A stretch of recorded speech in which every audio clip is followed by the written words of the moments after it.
Hello everyone, welcome back. We're continuing our Chapter 10 notes on hurricanes and cyclones, and this is going to be Section 3 where we talk about the places that are at risk for cyclones and also some of the actual hazards themselves.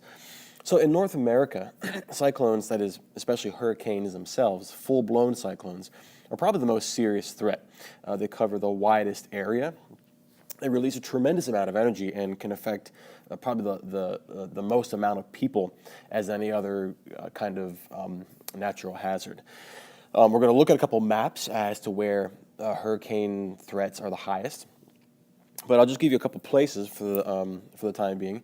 The whole eastern seaboard, basically, of the United States is at risk for hurricanes or cyclones. Also Puerto Rico. Puerto Rico is, of course, is not a state, but it's a territory, as is the U.S. Virgin Islands.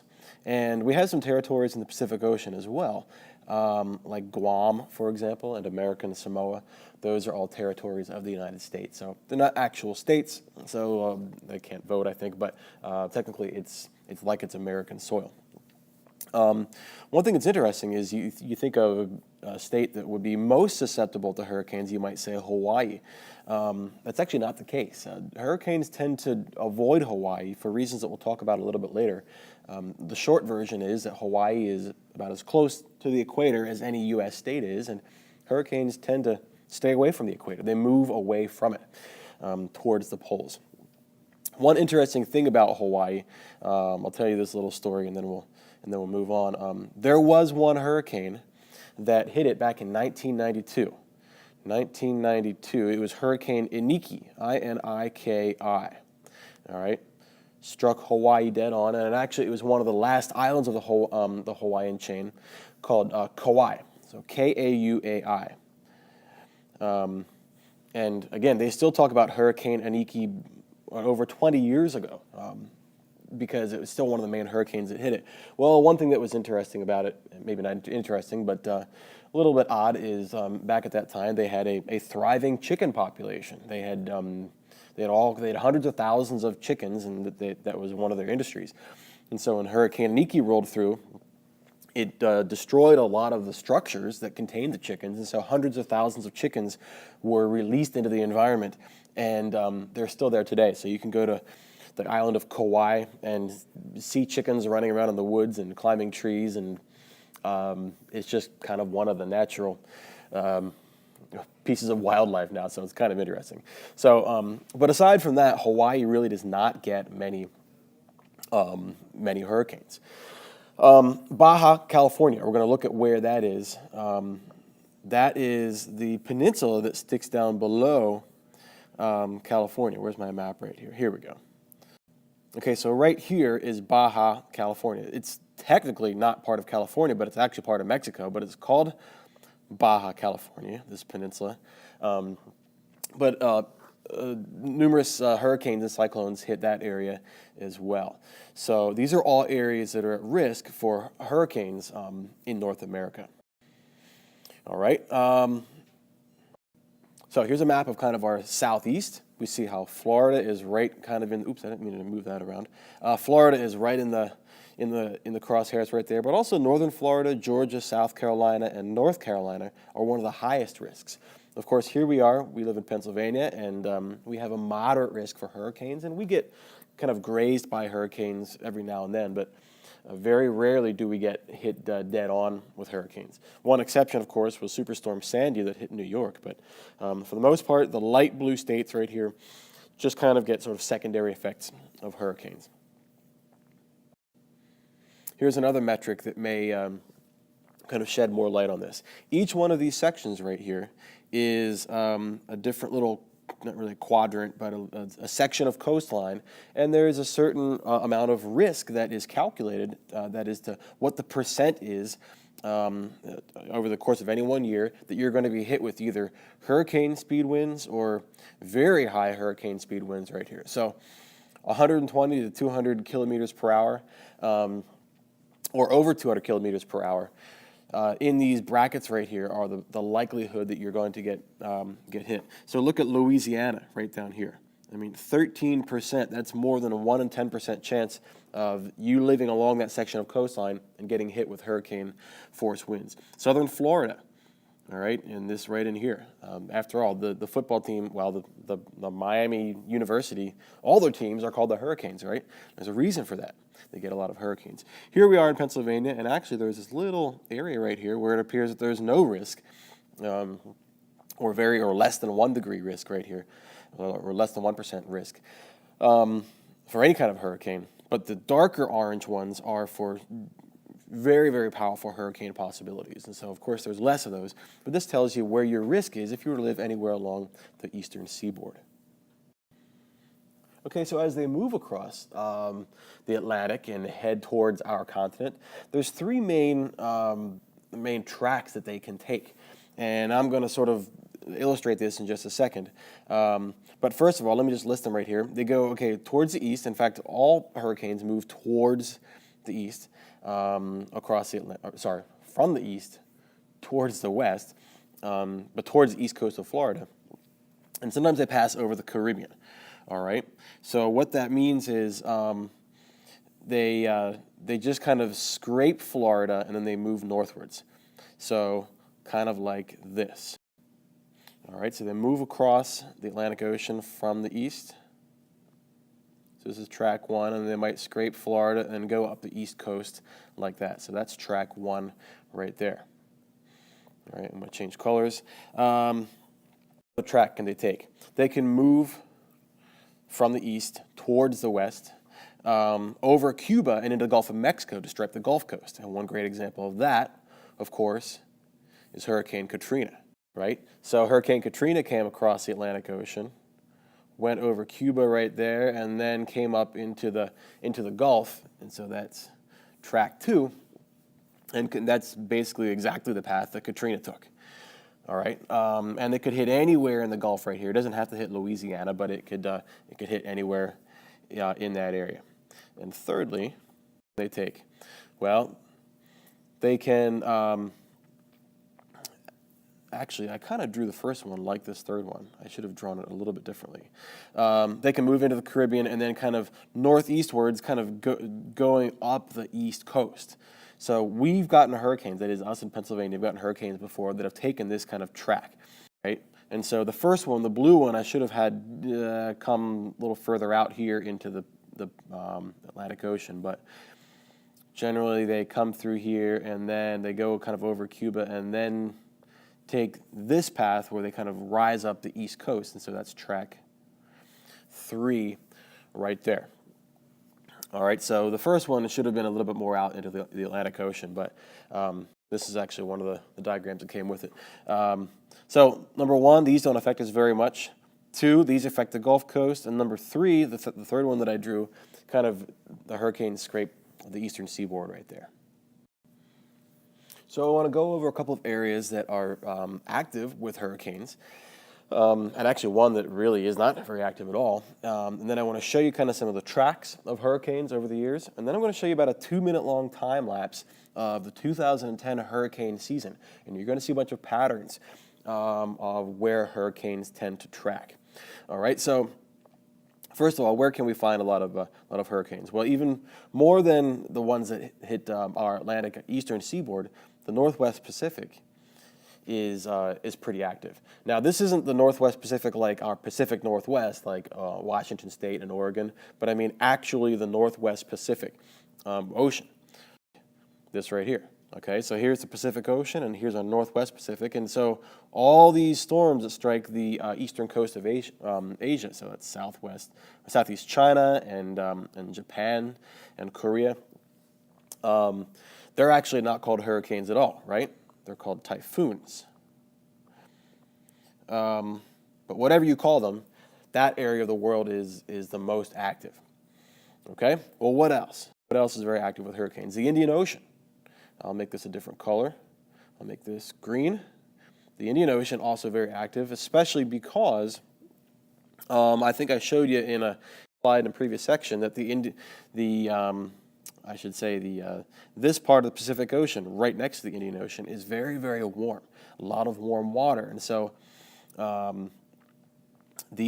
so hurricanes and cyclones can form. So in the Indian Ocean, they're called cyclones. All right, and a lot of times they kind of go through here along northern Australia and through Indonesia and Malaysia. Okay, but these are also called cyclones right here. All the ones that affect us, that is, us in North America. I'm trying to change colors here. Here we go. These are all hurricanes. All right, and so the ones we're mainly going to look at are the ones that I showed you before, where they come across the Atlantic and then move up towards the northeast. These move towards the west, so they don't really hit that much of North America. Like I said before, they scrape a little bit of Baja California, but this big blob of hurricanes right here doesn't do much. Every now and then, like Hurricane Aniki, you'll have one come over here and then hit Hawaii way out in the Pacific Ocean, but for the most part, this blob of hurricanes right here doesn't do as much. These are the ones that we're going to look at right here and all the tracks that they take. Interestingly enough, the South Atlantic and Southeast Pacific don't really have that many hurricanes. You can look at this for a second. Look right here. There's really an obvious absence of hurricanes on either side of South America and off the western side of Africa. It's because the ocean water that is there is actually very cold, and you know that hurricanes need warm ocean water to be sustained. What's happening is on this side of the oceans, there's cold water actually welling up, and it prevents the formation of hurricanes. So South America is actually very much protected from hurricanes. There's actually one teeny tiny track right there that formed, but not much else. Okay, so South America, it's like they have hurricane repellent or something like that. And as hurricanes form, they move away from the equator. They don't form at the equator because there's no Coriolis effect. Remember the Coriolis effect? It causes, let's draw, I'm going to draw a little Earth right here. Okay, there's the Earth, and here's our equator right in the middle, and it causes winds to spin one way. So cyclones spin counterclockwise in the northern hemisphere. Yeah, the northern hemisphere, and then the southern hemisphere. Did I do that backwards? No, they're the same way, aren't they? Sorry about that. Counterclockwise in the northern hemisphere, and in the southern hemisphere, they spin clockwise. All right, and so that means on the in-between and at the equator, there's kind of like this transitional area, and so there's really no spin at all. So if we look at our hurricane tracks, we don't really see anything right at the equator. Right here is the equator, and you really see an absence of hurricanes right there. As hurricanes form, or these storms form, they tend to move away from the equator, which is why you have that kind of blank band right there. All right? So for the next 2 minutes, what I'm going to do is I'm going to show you a 2-minute long time lapse of the 2010 hurricane season, which had a good number of hurricanes. All right, it's not the most recent one, obviously, but you're going to see a lot of them right here. It had a lot of hurricanes, had a lot of mid-latitude or extratropical storms. Okay, now, real quick, I just want to remind you of, let's see, where are we right here? In fact, I'll come back to this. Let's draw where the wind belts are. Okay, so I'm going to draw, here's the equator, kind of like that. All right, and right at about, let's see here, the equator is 0 degrees latitude. Right about there is 30 degrees latitude, and right about up here is 60 degrees latitude. Okay, now the equator, the area between the equator and 30 degrees is a wind belt called the trade winds. All right, this is just a reminder from a previous section, but winds tend to move from the east to the west. So we call these the trade winds. All right, and that means all storms that form in that area are going to move that direction. However, if we move up between 30 degrees latitude and 60 degrees latitude, we've got a different wind belt called the westerlies. This is the wind belt that affects us, that is where we live, the westerlies. Now you're probably saying to yourself, wait, they aren't going west. Right, we name winds based on where they come from. They come from the west. move from the west towards the east, all right, which is why most of our storms they roll across the continent, and they hit us from the west. Okay, but as we see our 2-minute long time lapse right here, we're going to see hurricanes move across the Atlantic Ocean and then hit right about here and then start moving back from west to east again.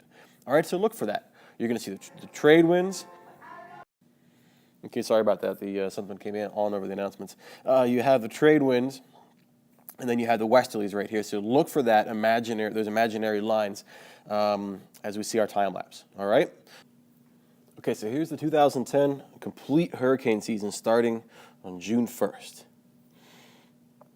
Okay, now remember that down here are the trade winds, and up here are the westerlies. And so you're going to see things move across from east to west over here, and then as they move northwards, they're going to get caught in the westerlies and move back out into the Atlantic Ocean. Look for Hurricane Alex over here. Actually, it'll be coming. There it is, right there. Hurricane Alex. That's the first one of the season. So we're almost into July already when Alex came through. Bonnie's going to be next up in here, and these are all hurricanes that are starting in the warm Atlantic Ocean and then coming upwards. Again, they start to break apart as they hit land and as they move over colder water. Because remember, hurricanes are sustained by warm water. As we're looking for some of those, also be looking for, as we get further and further into the season, be looking for extratropical cyclones being formed up here. They're not as tightly spinning and not as well formed as hurricanes, but they're those comma-shaped storms that kind of swirl up counterclockwise like that. Look for a bunch of these as they move across our continent from west to east. Okay, here's Hurricane Danielle. Didn't do much. Hurricane Earl, looks like it hit the Outer Banks right there. Hurricane, how do you say that? Hermine, that was right there. Hurricane Igor, this was a really threatening one, a very well-formed eye. Look at that right there. But it didn't actually hit the East Coast, which was good because it was a pretty powerful storm. Hurricane Matthew hitting the central of Mexico right there. And as we get further into the season, look for more of these counterclockwise swirling storms, these mid-latitude or extratropical cyclones that are... There was a big one right there, big kind of counterclockwise comma-shaped swirl. Hurricane Richard is right here. Okay, that hit, looks like the Yucatan Peninsula. All right, so two different main kinds of storms. In the tropics, we have hurricanes, very tightly spinning and powerful. But even more often than hurricanes, we have the extratropical cyclones that are moving across our continent from east to west. From west to east, because they are in the westerlies. Coming up on the end of the season, because November 30th is the last day of the season. And there you have it right there. Okay, so that was the whole 2010 hurricane season in the nutshell. And so we saw a lot of tracks of hurricanes come across, and we saw a lot of tracks of extratropical cyclones that aren't named come across from west to east across our continent. Okay, so the season, for North America at least, is June 1st, November 30th, just like we saw. All right. Well, from January to April is what the season is in the southern hemisphere, even though they don't get as many hurricanes. But the fact that we are at risk for hurricanes doesn't mean that the hurricanes are the biggest risk. In fact, we have even greater risk for extratropical cyclones. All right. They create winter windstorms on the Pacific. All right, or that is on the Pacific coast. There's winter snows and other types of blizzards that take place in the Rocky Mountains and the Sierra Nevadas. But also, we're used to this, spring and summer thunderstorms that also spawn lightning and tornadoes that move across the central part of the United States and Canada. So all in through here, basically everything east of the Rockies is very susceptible to extratropical cyclones, not necessarily just hurricanes. But extratropical cyclones can cause a lot of damage as well. Okay, so section 4, effects of cyclones. And that's kind of redundant right there, effects of cyclone effects. I should probably change that. But both of these types of storms, the tropical ones and the extratropical ones, can produce a lot of property damage and can claim lives. And there's three main things that we're going to talk about that can really cause that. First of all, we're going to talk a lot about a storm surge. All right, what causes a storm surge? That's really what caused a lot of the damage in Hurricane Katrina. Yes, there were high winds. Yes, there were heavy rains, but the storm surge was the most, it created the most amount of damage. 90%, all right, 9 out of 10 fatalities in hurricanes are because of storm surges, not because of the winds, not because of the heavy rains. But even though they do exist as well. So we're going to look at each of those. Okay, so a storm surge is a lot like, you can think of it sort of like a tsunami, but it doesn't form the same way. It's simply a rise in sea level. All right, now it's not as high as some tsunamis can be, but they can be 3 meters actually, or 10 feet. Hurricane Katrina was about 20 feet. That was enormous for a storm surge in some places. But you can just think of it as a sea level rising up. Now, it doesn't form, like I said before, it doesn't form for the same reason that tsunamis form, but it's sort of like a progressive inflow of water onto the land. All right, and certain parts of a hurricane produce more of a storm surge. I'm going to explain a little bit what causes a storm surge, and that'll make sense where the greatest storm surge is. So here's a drawing that I drew, kind of a cross-section of a hurricane. All right, so if we were to cut a hurricane in half, we would see basically bands of cumulonimbus clouds, here and here, and then another band out here and here, and another band out here and here. Okay, air is rising, causing it to condense, producing the clouds, causing rain to fall. And these yellow lines right here that I drew are wind that are produced by the energy released from water condensing, the latent heat. So there's the high winds right here. Well, the high winds actually, they push water in all directions, but especially if water is pinched between the hurricane and the land, the winds cause the water, the ocean level, to actually pile up. In fact, 90% of a storm surge is because of high winds right there. To some small degree, the low pressure also causes the water to pile up, but only about 5% is due to low pressure. What I mean by that is, low pressure, think of a hurricane as almost like a vacuum, right? Low pressure air wants to rise up. So if you were to take like a vacuum cleaner nozzle and put it down near the surface of water right there, it would cause the water to rise up just a little bit. It does cause that a little bit, but most of the storm surge right here is really because of high winds causing water to pile up in front of the hurricane. All right, and so there's a certain place in the hurricane where it piles up the most. And in the northern hemisphere, that is kind of like the front right-hand quadrant. All right, you're going to have the highest storm surge because this hurricane is spinning counterclockwise. And so the winds are kind of pushing the water that way. So right in here, water is going to be piling up more than in any other part of the hurricane right there. It also can exacerbate things if it happens to be a high tide as well. But the storm surge itself is mostly caused by the high winds causing water to pile up. All right, there's a name for that. We call it fetch. All right, fetch is the word for wind blowing over water, and if that takes place, the water can pile up towards the opposite end of whichever way the direction the wind is blowing. All right, so the greater fetch, the larger storm surge. Surfers look forward to fetch, especially there are people who surf in the Great Lakes, if you can believe that. Lakes are right here, all right? And so you might think, oh my gosh, well, how do you get waves in the Great Lakes? Well, mid-latitude cyclones move through here, and if they cause enough fetch, or that is wind over water, it can cause surfable waves, which I think is kind of cool. All right, so like I said, the atmospheric pressure, to a lesser degree, maybe about 5%, causes the water surface to kind of pile up or get pulled up as well, but it's mostly just because of the winds. The coastline can play a part in how much the storm surge is thrown up onto the land right there.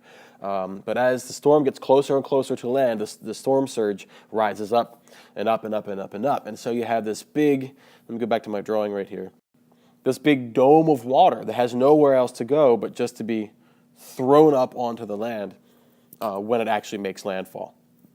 So it's like this hurricane is actually picking up the water, and when it moves over the land, it dumps it onto the land right there. It causes the water level to rise up quite a bit, especially in areas that are pretty low elevation, like barrier islands, like a lot of the Jersey Shore beaches that we know. They don't have a whole lot of elevation, so a storm surge can actually wash up completely over that that island and dump a lot of sand and all kinds of sediment onto the land right there.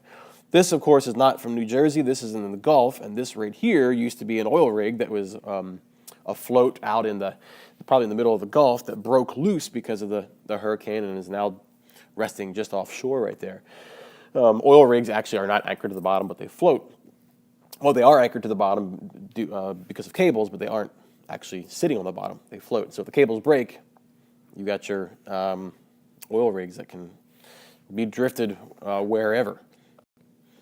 So storm surges kill people basically by drowning. People can get carried away in storm surges. You really don't want to mess with moving water. Moving water has a lot of power. Even so, wind damage is more obvious. You see roofs being ripped off, and you say, "Oh my gosh, that's terrible," and that's probably what kills people. Well, people generally can take shelter in places where they're safe from winds, but storm surges, I mean, water goes everywhere, and so they're more deadly because they can affect more people.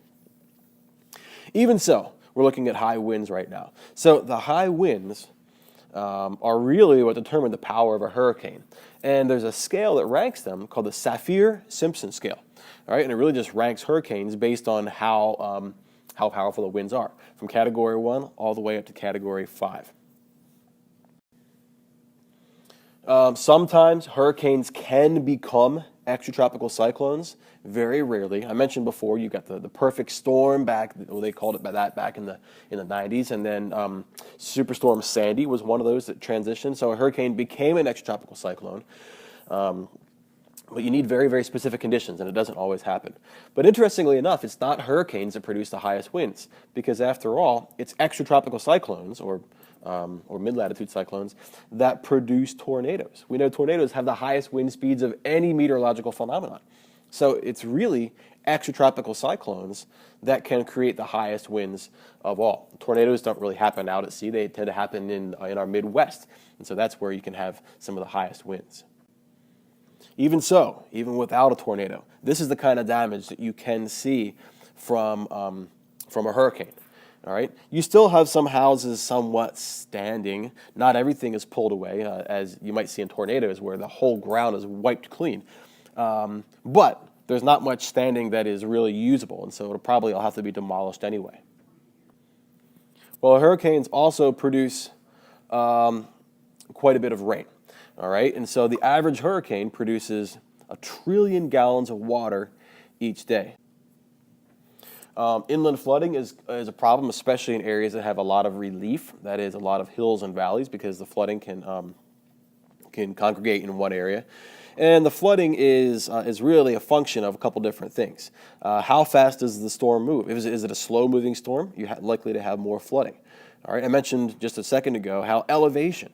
Well, if there's a lot of relief, that is, what I mean by relief is highs and lows right here, all right, well, water is going to fill in those low areas. And if you live there, you're at risk for flooding. All right, other weather systems can also play a part in flooding, although we won't talk too much about that. But also, how saturated is the land? That was one of our factors in our flooding chapter as well. If the land, that is, the ground, is already saturated with water, then that means that the water from the hurricane is not going to be able to go anywhere. All right, and section 5, linkages between cyclones and other natural hazards. Well, you can have some coastal erosion. We talked about in previous chapters, well, actually, we have not gotten to a coastal erosion yet, but we have talked about erosion in general. That is erosion and mass wasting. All right, if you have high winds and you've got a lot of rain, you're going to have mass movement right there. So you can have a lot of land or ground material that is kind of displaced. Flooding. Obviously, we talked about heavy rains producing flooding. And one thing that salt water does from storm surge is it can actually kill a lot of plants and I want to say plants and animals, but yeah, a lot of plants basically, because the salt water poisons those plants. So you can have large amounts of coastal forests absolutely destroyed and poisoned by flooding. And I mentioned a minute ago mass wasting. Well, that's a big part as well. And lastly, we've been talking about this kind of all along, but other kinds of storms can be linked to cyclones and extratropical cyclones. I mentioned a number of different times tornadoes. Tornadoes spawn out of extratropical cyclones. Severe thunderstorms, which produce lightning, definitely come out of extratropical cyclones. Snowstorms, blizzards, we didn't talk about that much, at least recently, but all these things can be formed out of extratropical cyclones. Like I said, as well as tornadoes. Also, we think that globally, the sea level rising is a function of more hurricanes being formed. Hurricanes form from warm water, and if water is warm, it could be contributing to global warming. So global sea rise is also a larger, much bigger other natural hazard that is linked to hurricanes and extratropical cyclones. So this was sections 3, 4, and 5 in our chapter 10 on hurricanes and extratropical cyclones. And thanks for following along. And if you have any questions, make sure you come and see me, and we'll be sure to sort them out. Thanks for watching. I'll see you on the next one.